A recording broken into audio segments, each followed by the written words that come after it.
Good morning and Jai Hind to all of you. This is Rashmi Singh from VS Memorial Public School, and today I am going to continue the chapter 2 of Civics. All human beings are equal, starting with the paragraph stereotypes. Stereotype is a fixed general image of a person or thing. For example, when it is said that people of particular race are criminals, it is not right because criminals can exist in all race. Stereotypes का मतलब होता है रूढ़वादी सोच या घिसी पिटी सोच. घिसी पिटी सोच का मतलब ये हुआ कि किसी भी इंसान या किसी चीज़ के लेके मतलब ज़रूर नहीं कि लिविंग नॉन लिविंग थिंग को भी लेकर पहले से ही एक इमेज की ये बेकार ही होगा. जैसे कभी कभी कोई चीज़ बनती है घर में, आप उसे टेस्ट नहीं किए रहते हो पर आपके मन में पहले से ही घुसा हुआ है कि ये खाने में बेकार होगा. ये भी समझ लो स्टीरियोटाइप का एग्जाम्पल ही है. या कोई पर्टिकुलर कास्ट को लेकर आपने सिर्फ कहीं सुना हो या बचपन से कहीं जाना हो या हो सकता है कहीं आपको किसी ने कुछ कहा हो और आपके मन में वो धारणा बैठ गई है कि नहीं, ये कास्ट के लोग तो क्रिमिनल्स ही होंगे, जबकि क्रिमिनल का तो एक्चुअली कोई कास्ट ही नहीं होता. क्रिमिनल्स तो किसी भी कास्ट में हो सकते हैं. उनसे कास्ट से क्या लेना देना है? ये तो उनका बिहेवियर है या उनकी एक नेचर है कि वो एज अ क्रिमिनल है. तो कास्ट से तो इससे कोई रिलेशन रहता नहीं. Stereotype prevent us from looking at each person at having unique quality. Stereotype हमें रोकता है कि हम अपने सामने वाले की जो अच्छी क्वालिटीज़ हैं उनको जाने. हाँ, मतलब हम एक पहले से हमारा जो माइंड होता है ना वो डिसाइड करके बैठा रहता है कि नहीं, ये बंदा बेकार है, ये अच्छा नहीं हो सकता, और इसके जो इस कास्ट के जितने होंगे ना ये सब बेकार ही होंगे. Instead they place a large number of people under one category. यहाँ तक कि भाई जब एक कास्ट के लिए ऐसी धारणा हो जाती है इंसान के अंदर, फिर वो जितने लोग होते हैं उस कास्ट से बिलोंग करते हैं, वो चाहे कितने भी अच्छे हों, बट फिर वो चाहे सेलिब्रिटी हो या पॉलिटिशियंस हो या कोई भी हो, अगर वो उस कास्ट से बिलोंग करता है तो वो उसको एक किनारे कर देते कि नहीं, ये कास्ट बेकार ही है. ठीक है, एग्जाम्पल इन्होंने दिया है पैराग्राफ के through. Day to daily life. Let us take an instance from our day-to-day lives that show how such attitudes exist in our society. बच्चों, पैराग्राफ स्टार्ट करने से पहले देखिए नीचे आपको दिख रहा होगा डिफरेंट सबके जो पिक्चर्स बने सबके बीच में इक्वल साइन है. ये इक्वल साइन यही दर्शाता है कि हम सब इक्वल हैं. वो बात अलग है कि हमारी क्वालिटीज़ अलग है, यूनिक है, एक तरह से समझ लो हम सबके पास अलग अलग क्वालिटीज़ है, बट इसका मतलब ये नहीं कि हम सब डिफरेंट हैं या इनइक्वालिटी हमारे बीच में नहीं आ सकती. हम लोग इक्वल हैं. तो स्टार्ट करते हैं. इसमें एक स्टोरी छोटी सी दी है जिससे आपको स्टीरियोटाइप समझने में आसान होगी. Sulakshana has a 3 sister and 1 brother. Sulakshana एक लड़की थी जिसकी 3 बहनें थी और एक भाई था.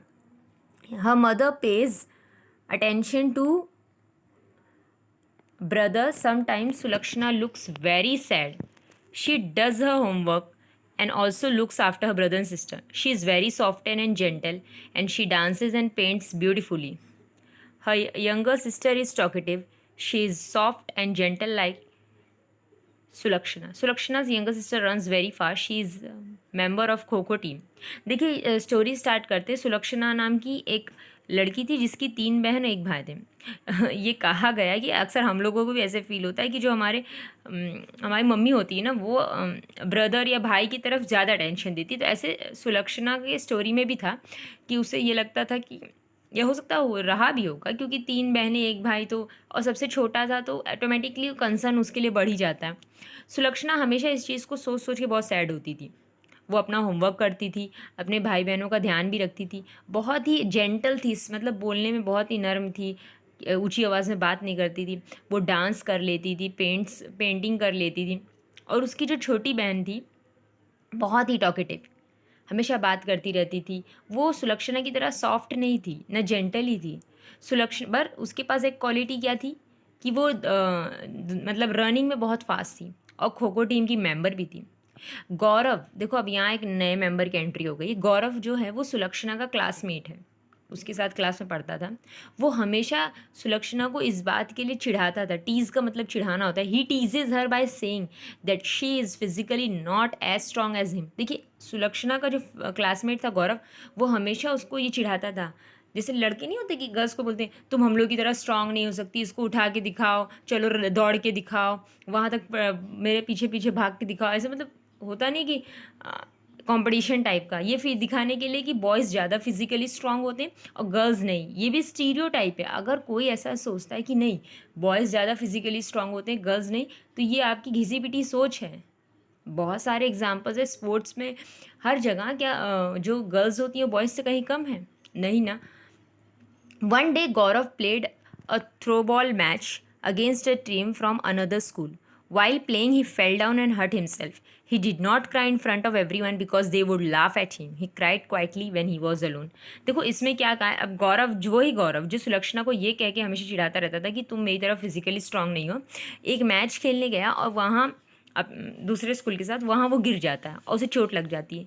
तब भी वो सबके सामने इसलिए नहीं रोता क्योंकि उसे लगता है कि मैं लड़का हूँ और अगर मैं रोऊंगा तो सब मुझ पे हंसेंगे, और रोने का काम लड़कियों का रहता है। जिसे ये आपकी सोच है, लोग ऐसे सोचते हैं।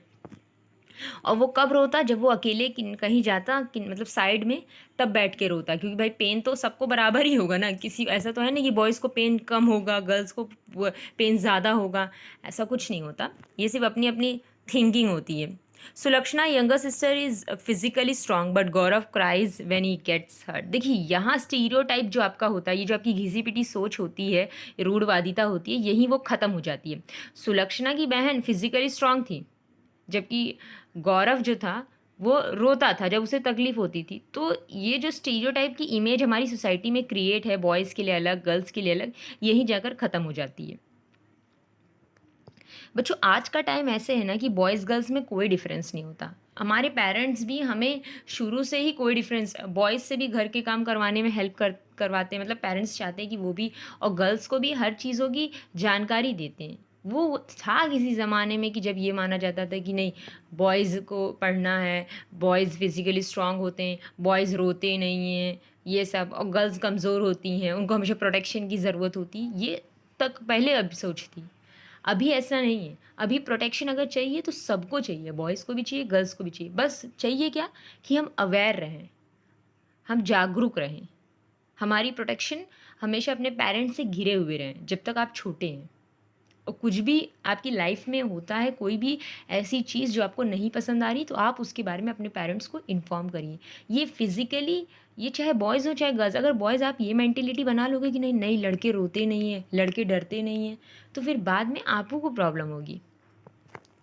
For example, the quality generally associated with girls is that they are shy and not physically strong, while boys do not cry even if they are in pain. देखो ये पुरानी सोच है कि ये माना जाता था कि लड़कियां हमेशा शर्माती रहती थी और वो फिजिकली स्ट्रांग नहीं होती, बॉयज़ रोते नहीं हैं चाहे उन्हें कितना भी पेन हो। तो ये डिफरेंट टाइप ऑफ प्रिजुडाइज भी मैंने आपको कल समझाया था कि आप किसी के बारे में पहले से ही सोच लेना, डिसाइड कर लेना कि नहीं ये लोग ऐसे ही हैं। और स्टीरियोटाइप में क्या होता है कि किसी के लिए घिसी पिटी सोच रखना है कि फिर वो कुछ भी हो सकता है, चाहे बॉयज़ हो गर्ल्स हो, या हर तरह की अलग अलग थिंग्स होती हैं।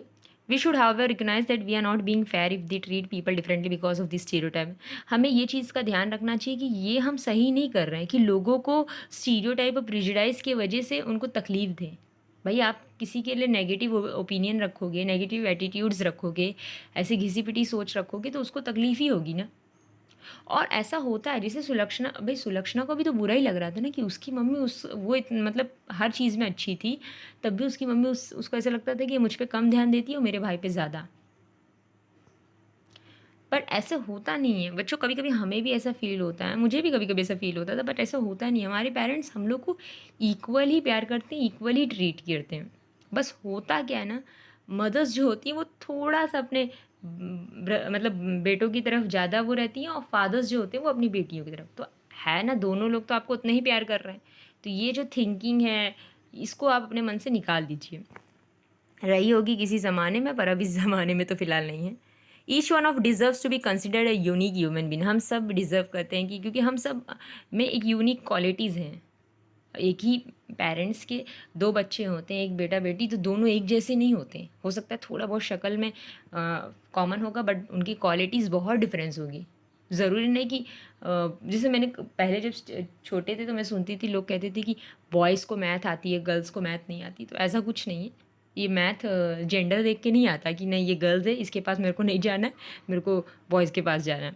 It takes courage to stand up against injustice and fight discrimination and stereotypes. देखिए ये बहुत ही इंपॉर्टेंट लाइन ये कहा गया कि इंसान आपको करेज, हिम्मत चाहिए होती है कि इन सब इनजस्टिस और डिस्क्रिमिनेशन जो होता है, भेदभाव या रूढ़वादिता, इन सब के अन्याय के खिलाफ खड़े रहने के लिए। हम कह रहे हैं कि आप मत खड़े रहिए, बट अगर आपके सामने हो रहा है तो उसको रोकिए। अब ये मैं नहीं कहूँगी कि जाके उनसे झगड़ा करने लगी, बट सॉफ्टली बातों से चीज़ों को समझाई जा सकती है। सो बच्चों अभी एक दो पेज और है एक्सप्लेन करने के लिए, तो हम उसे कल एक्सप्लेन कर देंगे।